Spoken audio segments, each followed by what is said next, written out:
Number 1, cold drinks. এর কারণ হচ্ছে কোল্ড ড্রিঙ্কসে শুধুমাত্র কেমিক্যাল মেশানো রং এবং চিনি থাকে এবং যার নিউট্রিশনাল ভ্যালু 0। ডেফিনেটলি এটি আমাদের ইন্টারনাল অর্গানের মারাত্মক ক্ষতি করে। নাম্বার 2, ডুবো তেলে ভাজা খাবার অর্থাৎ ট্রান্স ফ্যাটে তৈরি করা খাবার।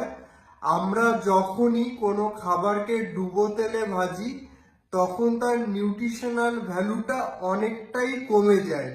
সেক্ষেত্রে আমরা যদি নিয়মিত বেসিসে ডুবো তেলে ভাজা খাবার খেতে থাকি তাহলে আমাদের রক্তে কোলেস্টেরলের মাত্রাটা বেড়ে যাবে এবং পরবর্তীতে আমাদের হার্টের আর্টারিগুলোতে এগুলো চর্বির আকারে জমা হয়ে কার্ডিয়াক অ্যারেস্ট বা হার্ট অ্যাটাকও হতে পারে।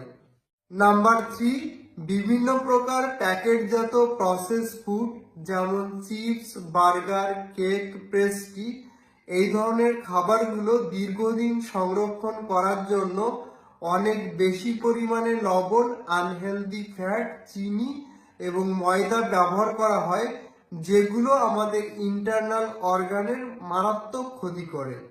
তাহলে এবার যদি বলি পৃথিবীর মধ্যে সব থেকে হেলদি স্ন্যাক্স, অর্থাৎ হঠাৎ করে আপনার যদি খিদে পায় তাহলে কোনো প্রকার চিন্তা না করে কোন ধরনের খাবারগুলো আপনি খেতে পারেন।